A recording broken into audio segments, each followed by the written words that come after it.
Welcome back, Predators, to another video covering Horus Heresy 3rd edition. I'm excited for this series. I hope that you've been enjoying it, and today I have something a little bit different for you. See, recently I helped promote a lore contest that my buddy Matt over at Pop Goes the Monkey was running. Pop Goes the Monkey, he's the owner of it, and they design all kinds of really cool bits and additions for modeling opportunities for weapons that exist, thematically but don't exist in model form, that kind of stuff. He's a great guy, great business, link down below. And Matt is super excited about the new edition, and who wouldn't be? We all are. And so he had asked for some assistance in building a list. And this edition is a lot to ingest, I will not lie. And so I was overjoyed to help. And so today I want to talk about it because I asked him, can I make a video about it? Because there are a ton of videos online about how to make a list, meaning mechanically. You take this detachment and then it unlocks X detachment and Y thing and Apex and blah, blah, blah, blah, blah. But that's different than how to build a list organically. What things do you think about when you start to put together? Where do you start? Where do you end up? How do you do a finishing round of touches? That kind of stuff. Yes, we're going to build a list that conforms to the rules, that is a given. But this is rather, how do I turn an idea into a list? And then you can go back and prune stuff out to make it legal. It's about what questions I ask myself, how do you assess what a list is good at, what it would be really bad against, how it's, what its win condition is. And honestly, at the end here, I want to talk about how to iterate on it, because one of the things a lot of people do is seem to scrap entire lists and just start over fresh. And I think learning to iterate on lists, try to change smaller things, will lead to greater results. And by the end of this video, I will show you the 3,000 point Alpha Legion Headhunter list that I put together for Matt. So I hope you'll stick around. Like I said, go check out Pop Goes the Monkey. He does make fantastic products. I have a whole bunch of stuff coming in because I'm excited about this edition. I think it's just absolutely stellar. And I'm really excited to be able to help someone build a list to kind of get into it. I think we already have plans to play at Adepticon, which just makes my day. So let's begin at the top here. Matt said that he wanted a headhunter list, not headhunter specifically in the name of the unit, the headhunter kill team that the Alpha Legions have, but the idea and the vibe of a sniper. If the Alpha Legion was to go to war and kind of ambush and snipe out stuff, what would that look like? I'm going to throw some B-roll up here so you're not just staring at my mug. Before this, I hadn't really delved too much into the Alpha Legion rules specifically. I'm not going to do a deep dive into them now, but there are a few notable things that pop off the page at me as I was looking through them.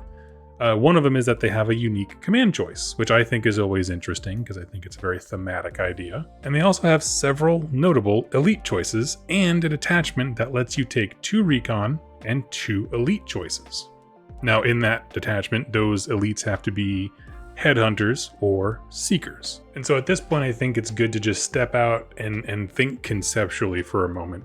How would snipers win a game of Warhammer Horus Heresy 3rd edition? How do they win a game where you have to go and claim objectives on the board? How does it deal with armor? Right? Because when you think sniper, I don't think anti-armor sniper necessarily. If you want to play sniper and your opponent came today wanting to play tank, what are you going to do? In my opinion, the answer in this edition is status conditions.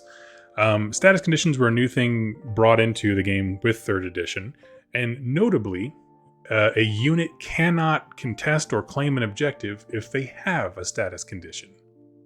Also, if you're a vehicle and you get hit with a status condition, it does affect you. They get affected the same way as everybody else. But if you get the same status again, then it takes a hull point instead. Now, of course, you'll want some armor. I do think that's important. Matt had mentioned he had a couple of specific tanks in his collection that he had just picked up and not finished. So going through those, you're going to want something with kind of an armor value that's tanky. But for the most part, when it comes to the sniper and the headhunter theme, I think an emphasis on the precision rule is going to be a big deal. Or at least it's going to allow you to play that flavor, winning or not, right? You should play the list and feel like you were being a cool assassin sniper dude. Precision is a rule that lets you do that. So then I went through the roster of all the units in the general heresy stuff as well as the Alpha Legion. And I picked out the units that to me sounded the most Alpha Legion-y or sniper-y or whatever. And I came up with a short list here. I have recon squads, the headhunter teams, the Vigilator, which is a command choice sniper hero, Seekers, which is a unit. The Land Raider Proteus, Explorator is what they also have it written down in the book. And the reason I picked that, it is a recon choice, and it has outflank, so you can bring in a tank from the side of the board. There are, of course, other units that you're going to want, but a picture begins to form, right, of a lot of recon and elite choices, and it just so happens that Alpha Legion has a detachment that lets you take a bunch of those. So now we have a first draft of a few units that we think are really great. We're going to look at a few detachments that line up with those types of units. In this case, we found our auxiliary one that lines up, but it may be something else for you and your legion. And we put a pause on that to start actually building the list with the Crusade detachment. This is the base one where it's like, you know, you have your Praetor, your command choices, and then your troops and transports.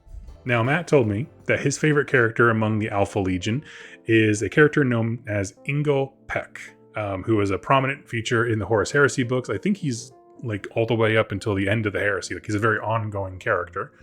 And he does not notably wear Terminator armor. He's like one of those first captain guys. It's like, nah, that's too bulky, which is really cool, actually. And so I wanted to have a Praetor in sort of the base artificer armor, if you will, to represent him.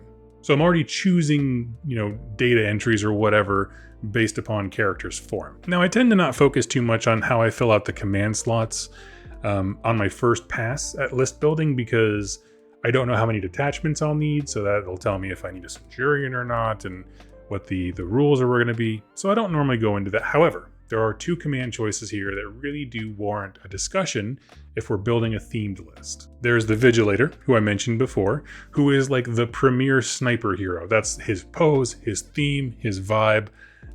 That's it. That's what he wants to do. So if you're looking for theme, that's your boy. I could not imagine a sniper list without one. And the second option is the Master of Signals. Now, this is one I've mentioned a few times in a few videos. It's a standout choice. But I'm going to explain to you why this is so important for this particular army. Again, our method of winning is being able to score objective points and then turn off our opponent's ability to do the same with statuses. That's how we're going to win the game. What essentially this allows you to do is turn one of your units into a line unit or a vanguard unit. So if you know that your snipers are going to shoot someone off an objective, you give them vanguard. If you know that your guys are going to be on an objective, give them line. You still have to do like an intelligence check and this kind of thing, so it's not like an automatic do, but it's a very important rule if we're trying, again, to pull that balance, get a high lead on objective points, and then ask your opponent to pull you off of them. So for me, in this particular list, when you're trying to do those things and playing with the objectives and controlling them is such a delicate walk you're going to be on, a Master of Signals to kind of alter the footprint of your units is going to be really important. But among the units that we listed before, none of them have a line to my knowledge, or I don't even think Vanguard. I might be wrong about that one. But my point is, for the purposes of playing a game that's holding objectives, you will want some basic troops. That's just the way it's going to be. So to start our list, I have my Praetor. I have some command choices in mind, even if I'm not locked into them yet. But I am going to add 3 units of tactical squads. Each of them has a Vox because we need them to be able to stay on the objectives. And we're going to put them in a Rhino. In round 1, they're just going to rush towards whatever objective you've chosen for them, get out, and stand around. You can have the Rhino go somewhere else. I recommend parking it nearby and just putting a flamer on it and playing defense. Again, the idea is we are going to get high on objective points, and stuff like line on 3 objectives, it will skyrocket you up. And we're going to deny our opponent the same thing. Taking basic tac squads to do that is how you are investing in your own objective points, or victory points rather. Because between those 3 tac squads and the Master of Signals giving another unit line, that's 4. And that's fantastic. And because I want them to be kind of fix it and forget it, I put them all with Voxes because I want them to be able to remove status conditions as quickly as possible to maintain their ability to score objectives, right? We want to prevent our opponent doing the same thing back to us. And at this point, just to fill out the rest of the primary Crusade detachment, I threw in a Saboteur, which is the unique Alpha Legion command choice. I mean, he's not a unique hero, but it's what their legion has that nobody else does. And it's just a really basic hero, but he has this cool gimmick where he can't be shot at from beyond a certain distance. So he has immunity to those kinds of precision attacks. And so if we take a step back, we have our primary crusade detachment filled out. You don't have to take the saboteur. That's kind of a flavorful choice on my end.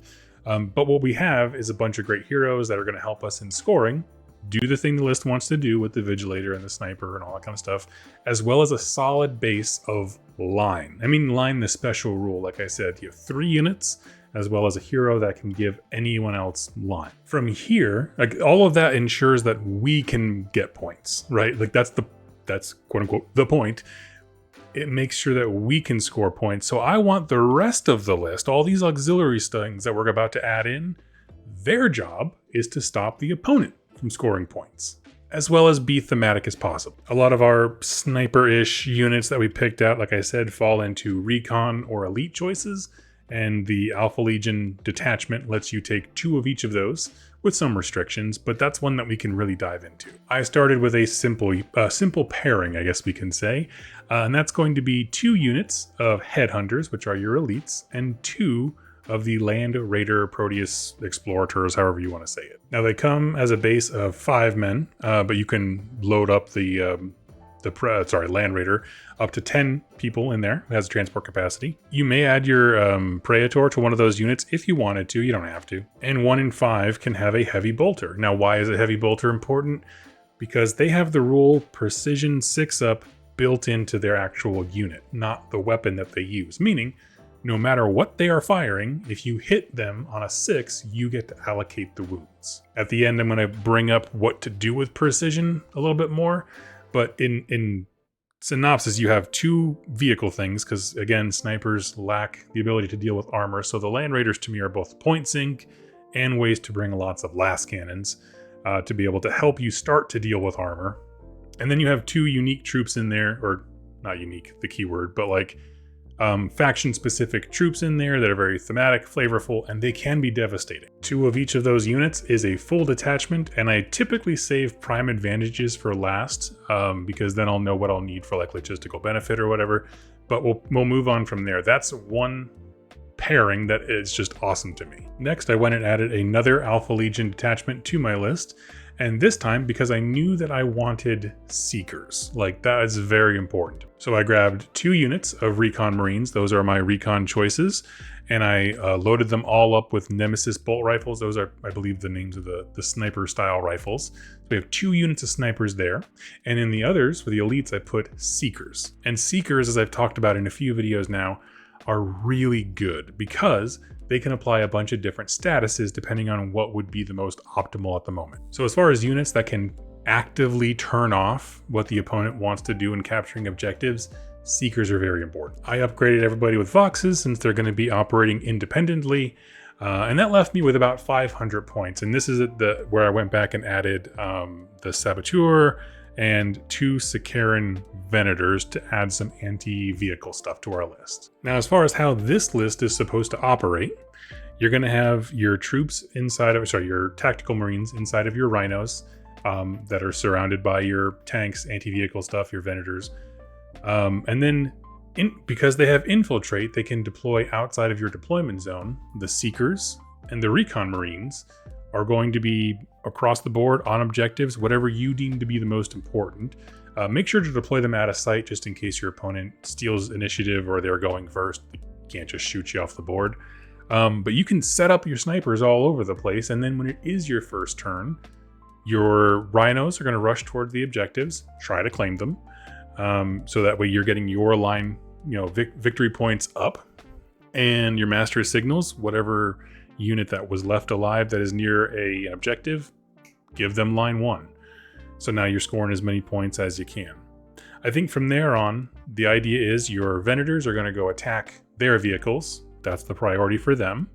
And the rest of your list is going to focus on debilitating the units that your opponent puts forward. I envision this as your Recon Marines going first, and their job is to try and snipe out either heroes or, barring that, sergeants and Vox relays.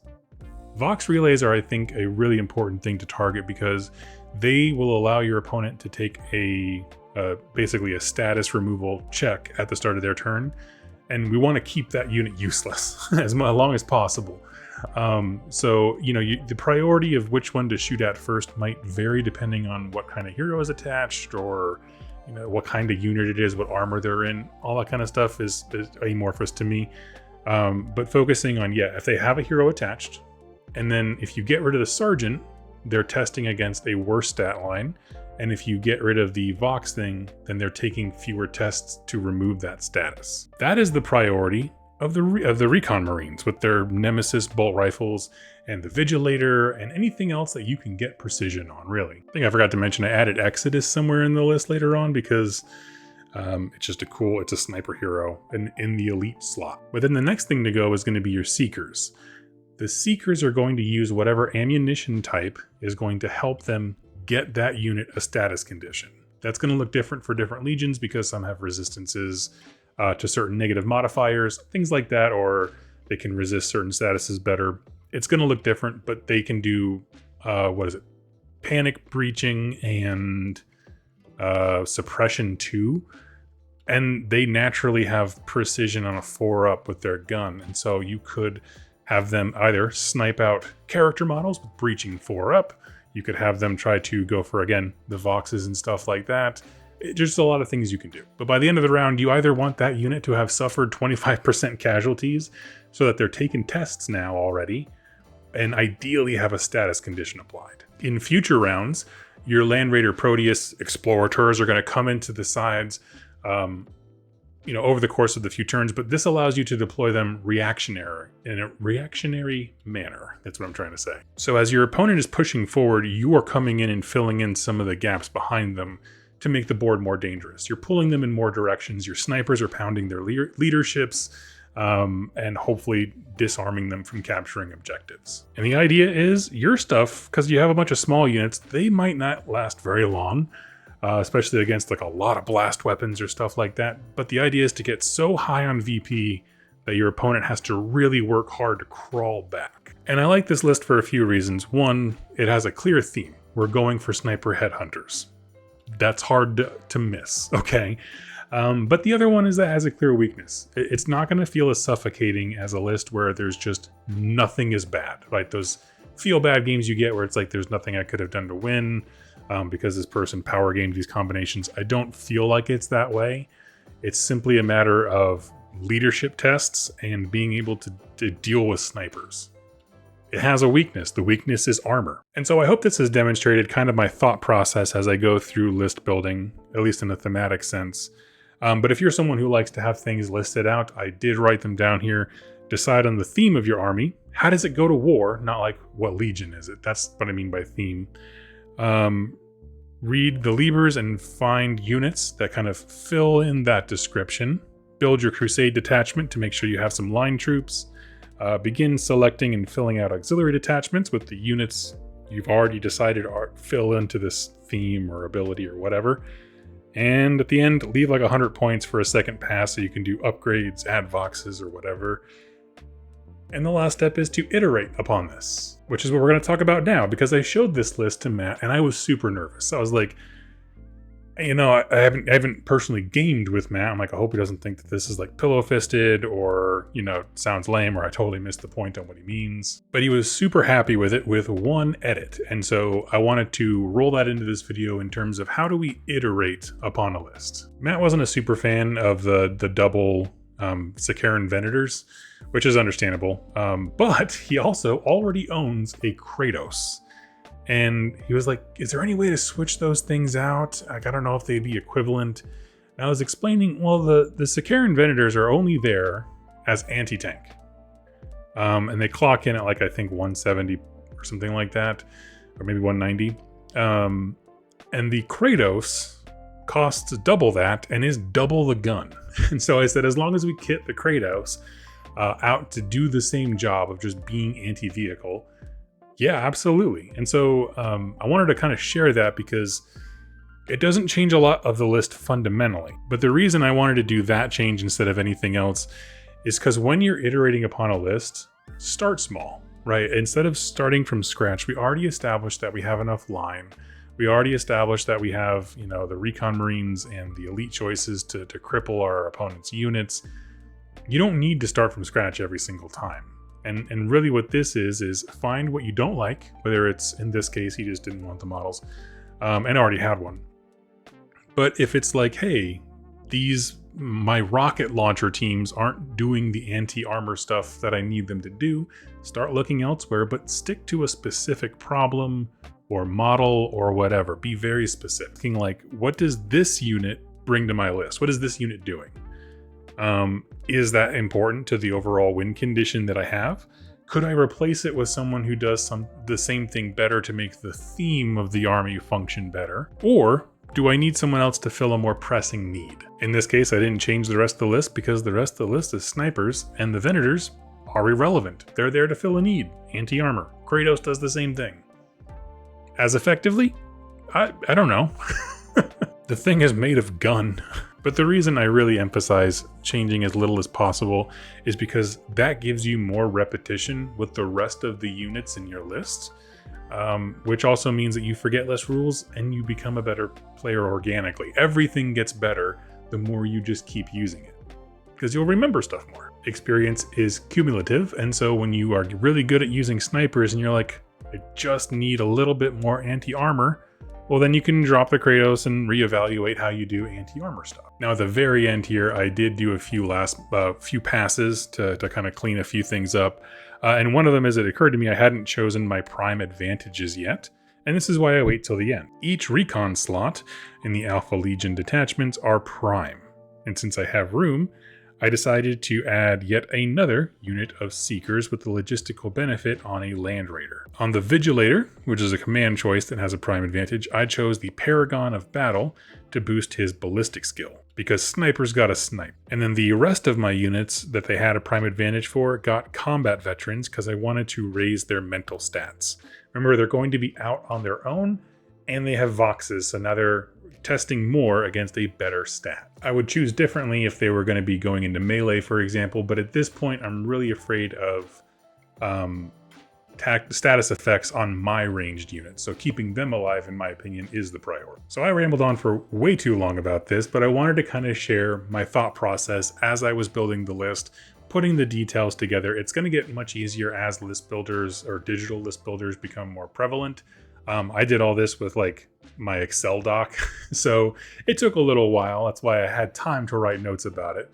But in the end, I think we have a really cool list that I'll put up on the screen here, and it ends up being very thematic. It's a headhunter list. It's the dude's looking to snipe. He's got a very small footprint of hidden troops, quote unquote hidden, on the board when the game starts. And they're going to be from turn one, engaging the enemy, applying status effects, shutting down, sniping out heroes and sergeants and stuff like that. It seems to me to be a really cool way to play Alpha Legion in a deeply thematic way. If this video was helpful, please let me know in the comments down below. And again, if you are looking for any kind of bits to customize or make unique your Warhammer armies, please consider going to Pop Goes the Monkey. They have a bunch of stuff that's compatible with several different kinds of kits, and just whatever it takes to make your modeling unique. Matt's a great dude and super cool to work with. Thank you all so much for watching and listening, and I'll catch you next time. Happy wargaming.